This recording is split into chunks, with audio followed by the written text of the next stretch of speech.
Okay, guys, so we're back with some more Chaos Zero Nightmare. Now, I want to get into some of the things I'm doing and absolutely not doing before the Galaxy Disaster update. And a lot of this has to do with, one, incoming changes that are going to be happening, but then also, two, I think it is really important that if you can just learn and understand how to manage your resources the best way you possibly can, and then coming up with a plan that works for your wants and needs, that definitely is the way to go. Again, disclaimer, you don't have to use any of the advice here. This is just what I'm personally doing, and I'm just going to kind of give you guys some insight on that to maybe help you out, right? So we're going to go ahead and jump right into it.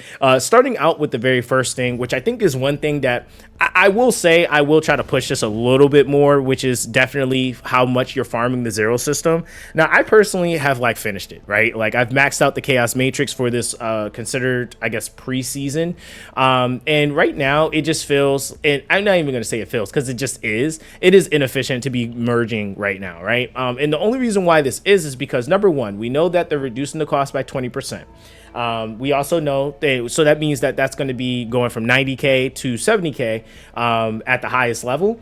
And then we also know that they're going to be providing a daily one. And then also on top of that, there's going to be other things that are units are basically required for, right? So with all these things in mind, I will say the caveat or the catch 22 to this is, if you still need to build stuff, I'm not saying don't go and build stuff if you still need to do stuff, right? But I'm saying for those of you guys that are at that point right now where you're just, I don't know, just playing Chaos just to play it, I would say if you could hold off, it would help you out a ton, because it gets to the point where, yes, when you're developing your initial builds, it is helping you with progressing, but it gets to a point where now you're trying to fine tune, and that's not necessarily giving you much progression, especially if, let's say the runs fell, or you don't really get the outcome you want. And then you're just at that point, just what I would call unit dumping or unit kind of wasting at that point.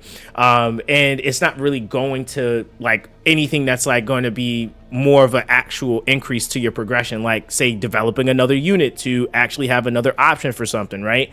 So it's just kind of that, right? And so at that point, this kind of goes into one of the things that I will be doing, right? And I think that this is also really important, just kind of food for thought. I personally have been putting a ton of stamina into farming units, right? So if we go to the simulation here, obviously under the growth, you have the units. Now, why am I farming units over a lot of other things? I would say, personally, for me, I'm looking at the one resource that I don't really typically get much of, right? When you do a lot of other things, you're getting combatant EXP, you're getting partner EXP, even just the universal materials, right? I think a lot of people forget that the units is that's the one resource in the game that's just the one resource.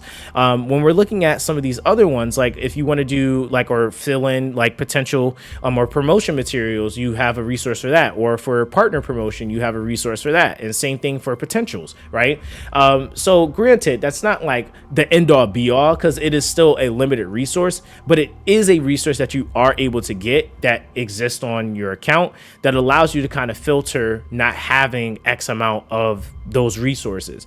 Whereas the units are used for literally everything, whether you want to uncap to promote a character or a partner, or you want to merge codexes. And I'm just trying to make sure I'm also prepared, because one of the things that they also stated, and I was I always try to look at what's being said.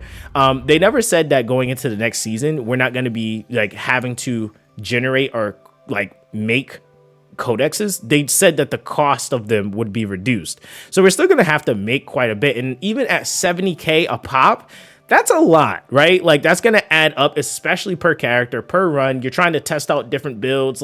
It's going to end up costing. So that's why I feel the units are definitely really solid if you're at the point of where you're not really having to worry about anything else. You've done your basin, you've done a lot of other things. I'm going for the units personally, because I feel everything else, I'm kind of waiting to see how they adjust it as far as what the resources for potential materials and all that stuff is going to be looking retroactively. So the other reason too why I'm not really going for potential mats right now is, one, I have farmed enough at this point, but it is inconsistent. And that's one thing that I think a lot of players have pushed for and mentioned is like making each run like stamina wise, and they did kind of generally say that they're going to be like shifting things as far as like the daily rewards and stuff like that. I'm assuming that could be in farming and stuff like that, because the drops are just also inconsistent. I will say you still have to farm this. Like if it's your daily stamina, and you still need to build stuff, I mean, by all means, potentials are really, really important. But I think when you get to the point where you kind of are like where we're at right now, for those of us that are just kind of waiting for this next update, I'm not really trying to just get inconsistent runs per stamina usage. When, like I said, I can farm the thing that's a little bit more generalized that I know that I kind of need for everything.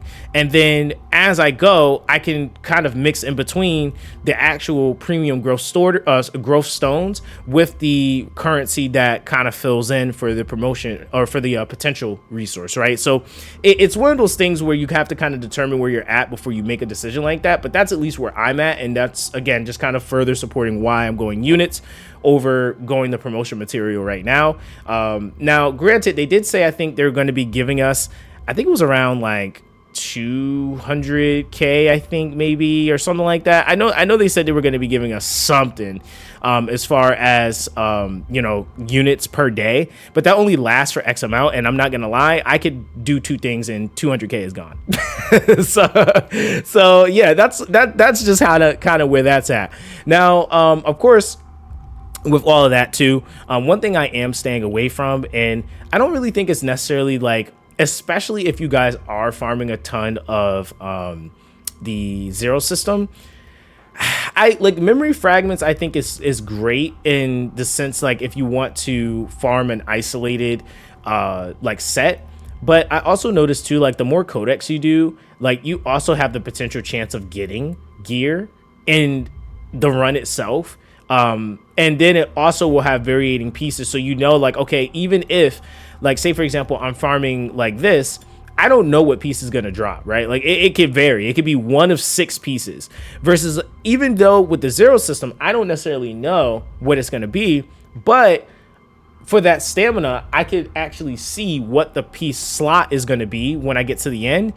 I might not know the stats because it's kind of the same ordeal, but I'm also getting other resources with it. So I'm getting, like, so it's not just like I'm locked into this one, dungeon and 2 sets. I actually, like, at the point of which where I'm farming in the zero system now, I can get 3 different pieces from like completely different dungeons, which, again, being able to actually see what the slots are and then also still being able to get some of that currency to actually level it, that could end up being a little bit more worthwhile depending on where you're at with memory fragments. But it's also like the RNG, and I feel like this is one of the like things that you're just going to be doing a little bit later, especially gold farming. I really will say, like, one thing I wish I would have like held off on a little bit was trying to push for gold so early, because it's so expensive, and it really doesn't give you as much value than you just leveling up some blues, cutting your costs, so that then you could eventually graduate, have hand-me-down gear to have, for your other characters, and then graduating characters into the legendary. So I think, again, this also goes into how you spend your units. Like, that's a really, really big thing. But also too, the cost of the resource, like this resource right here, the core of memory, definitely can bottleneck you a little bit. Like, you have to wait till you get more of that in order to finish off pieces. So it's just kind of one of those things, and that's why I'm not farming that right at this moment. I'm not saying it's a bad thing necessarily to farm, but I just don't think it makes the most sense right now if you're at that point where you're waiting to be farming this. Now, again, if you're earlier, sure, by all means, you got to follow the growth guide and all that stuff. Yeah, do what you got to do. But yeah, it's just one of those things I'm just kind of staying away from right now. Now, outside of that, the only other thing I think I'm kind of like waiting on too is actually promoting stuff. Like, I think my account, like, and what a lot of people I think have been doing that I've seen, like when we talked about it in chat, a lot of people are like trying to get a lot of their units to like level 50 so that they have more options to do things. I'm just hoarding everything right now, and just kind of going like at my own pace, trying to figure out what it is exactly that I want to build. Because the thing is too, is that like you could build everything and then like not ever use someone. And I don't want to do that either. So I think that that's kind of like one of the reasons as to why I've been like kind of not really leveling past the initial 6 that I was going to do. And it's just simply because of that. Like, I don't necessarily know if I really want to play Lucas, right? So am I going to take him to 50? I don't know. Probably not. Like, that's probably going to be another resource or more resources to go into another character potentially. So like, that's like definitely something that I think is really, really important to kind of think about as we're waiting. Right. And then of course, like I said, it's just also a matter of like what you need for completion. I think there's a lot of things that you want to try to be prepared for, but we don't really know exactly the extent of everything that's coming in the next update. What's going to be the top of the like or the cream of the crop for that content clear and stuff like that. But yeah, I mean, that's currently what I'm doing, man. The last thing too is the growth guide. I know somebody like people are like hard pushing this, like, I'm not going so crazy, right? Like once we get the resource changes and stuff like that, I might try to push this a little bit more. But yeah, going level 55 on 6 units means that you have to spend, what is that? That's like 3 million, I think, just for uncapping. So yeah, I think that's like 3 million just for uncapping. And then you got to rinse and repeat that process for partners. And then if you're going to 55, that's like another 500k. So I mean, that's like 6 mil all on its own. So yeah, this this is why I'm farming units. Like it is like so ridiculous. But again, we should see some costs going down soon. But either way, guys, that's gonna be that with this one. Let me know what you guys' plan is. But that's that, guys. Everyone, stay blessed, and I'll catch you guys in the next Chaos Zero Nightmare video.